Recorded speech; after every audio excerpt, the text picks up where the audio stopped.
Hi guys, this is Kuya Potpot Vlog. Isang mapagpalang umaga po, tanghali o gabi.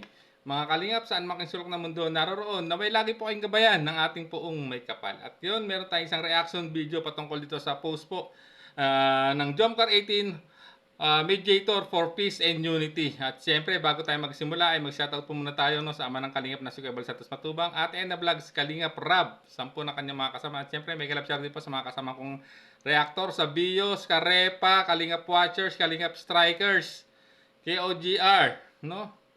At sa lahat po ng Kalingap Netizen, no? Isang mapagpalang umaga, tanghali o gabi mga Kalingap, saan man kayong sulok ng mundo naroroon, naway lagi po kayong gabayan ng ating poong may kapal. Ayun nga guys, no, meron tayong na isang post po mula po sa Jomcar 18 Mediator for Peace and Unity, no? At ang naka-address dito ay ang name nito ay Angelo, no? At pinost niya po ito. Ito ay naka-address po, no, sa buong team Kalingap, no? At ito po 'yun, guys. Basahin po natin ang kanyang post po. I would like to address this post to Team Kalingap, Kuya Bal and Ate Edna, Kalingap Rab, and to all reactors of Team Kalingap. Mabuhay po tayong lahat. God bless us all, no? Ang sabi niya rito ay just to add for those asking Miss Yangmi to personally ask apology.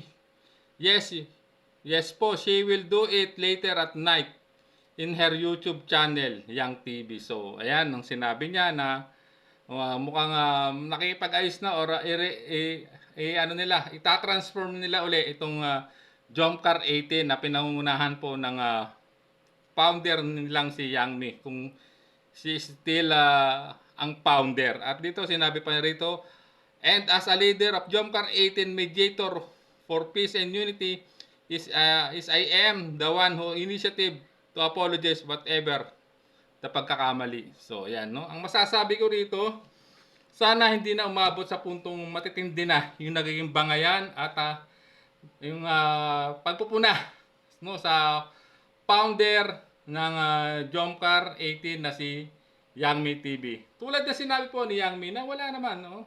Tinanong niya kung gaano, kung galit na, bakit galit pa, no, yung ibang bumabati ko sa kanya. Nung nasabihin niya to sa kanyang nakaraang live. Para sa akin, sinagot ko naman niya, sabi ko, yung issue namin tapos na yon. Last year pa nga yun ay. No, which is inagrihan naman niya. Saka unang-una, hindi naman ako nagagalit or yung ibang reactor. No, they are not personally nagagalit, no, sa kanya, kundi yun sa mga kilos niyang sablay, no. Pinupuna lang po ng mga reactor yung mga pagkakamali o sablay niyang galaw, no, na kinasasangkutan niya, kaya po siya nai-issue. Kung totoo man to na itong pinost po ni Angelo ng Jomcar 18 Mediator for Peace and Unity, isang magandang hakbang to para po sa lahat, no? Para magkaayos-ayos na po mga kalingap, mga ka-Jomcar, no, para matapos na po yung issue o matuldukan na. Dahil habang tumatagal po ay lumalalim po yung hidwaan, ika nga. Kasi ng isyong pinagmulan ng isyong ito, no, para sa akin, kung totoo man talagang may kababaang loob na gagawin po ito talaga ni Miss Yang TV, ako po ay sasaludo sa kanya, no, kung gagawin niya po talaga to mga kalingap, no. At para matapos, para may paliwanag din niya, no, yung kanyang side. Hindi yung ginagawa niya kasi pag may mga issue na binabato sa kanya, sinasabi bakit siya na lang. Pero hindi naman siya nagpapaliwanag talaga ng klaro at malinaw, no, kundi ginagawa pa nagla-live siya, wala naman, pakanta-kanta lang, no. At ang pinakamatindi pa, itong naging live po ng kanyang isa sa mga admin niya, itong si Baby Roda Vlog, no, kung saan talagang para bang doon sa sinabi niya na si Yangmi ang nagpasikat sa Jomcar, no, at si Kalingap Rab ang nag-scout at nang dahil sa kay Miss Yangmi na dumami ang mga sponsor at yumabong ang Team Kalingap. Hindi po ganoon 'yon, no. Pero kung ito ay may katotohanan na gagawin po talaga, ano, tina-challenge ko to si Angelo na nag-post. Alam kong isa to sa mga kasama ni Yang Mi sa grupo, hoping, no, talagang ito ya, ano, no, hahangaan ko siya, no, kung talagang gagawin niya to para matapos na po yung hidwaan, para po ano, matuldo ka na tulad ng sinabi ko, kasi talagang matindi itong mga naging issue na kinasangkot. Kaya nasasangkot po si Miss Yangmi TV. Lalong-lalo na doon sa kapalpakan ni Roda Vlog, no? Baby Roda Vlog.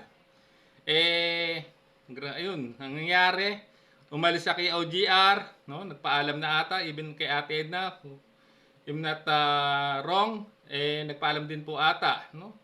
Pero nakikita ko naman sa ibang live ng mga kasamahan ni Miss Yang TV na napunta pa rin, no? Siguro sa bagay, karapaan na namin, diskarte na niya yon.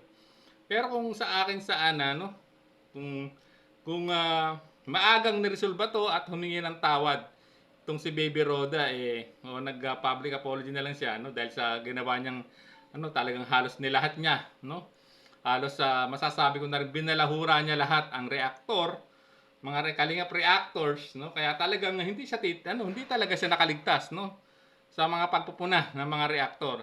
Tulad nito, itong sinasabing ano, mas maganda to kung totoong gagawin po talaga to, kung, no, kung baka kung hindi gawa-gawa lang or fake news, no, ay agree ako rito para matapos, no, para matapos na mga kalingap, no, para wala nang issue, mga ano na, magano na babang magsimula uli, no, mag-regroup uli, magsimula uli, no, i-regroup niya yung buong Jomcar 18, no, ayusin niya. Maganda po yun talaga para wala na pong issue, para sa ikatatahimik at lalong ikagaganda, no, ng Jomcar 18 at siyempre ng buong team Kalingap, kasi nasa isang bubong lang tayo, nasa isang nakikisilong lang tayo, no, sa bubungan ng ama ng Kalingap. So kung talagang gagawin niya to, Angelo, no, maganda po talaga. Pero bakit?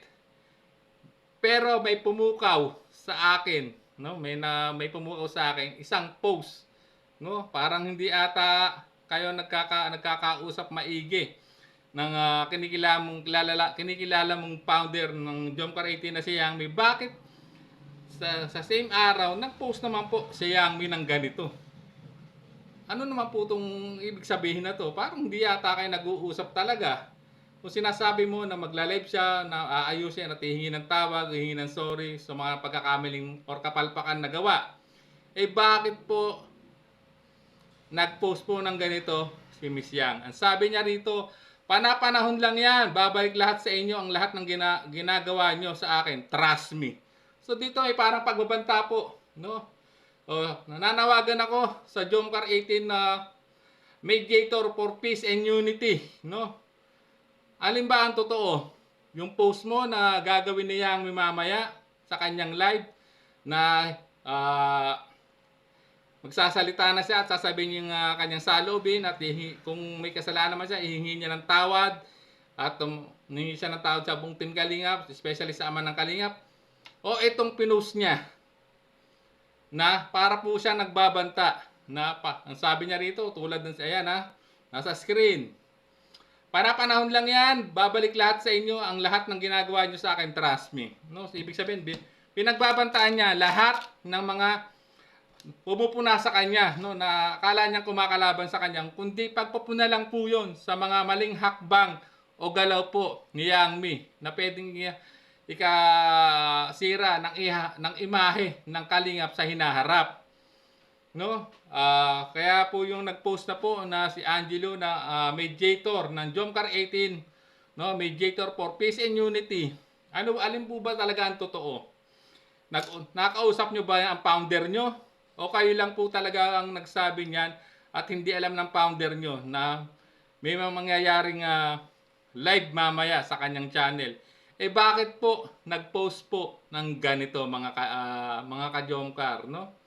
Kala ko ba gusto niyo nang ayusin para matapos na ang lahat? Bakit lagi nag-post na naman siya ng ganito? Alin ba talaga totoo? Totoo ba yung pinost nyo o gawa-gawa lang? O prank lang? O eme-eme lang? So, nagtatanong lang po ang ating abang lingkod, mga ka-Jomcar. So, hanggang dito na lang po ang ating reaction video. Maraming salamat po. Hanggang sa muli po nating reaction. There's a vlogger named Kuya Pot, spreading good vibes, giving all he's got. With the camera in his hand, he hits the road, capture moments, sharing stories untold. Kuya Pot, he's the one we adore, bringing smiles, he's got so much more. In this crazy world, he is a ray of light.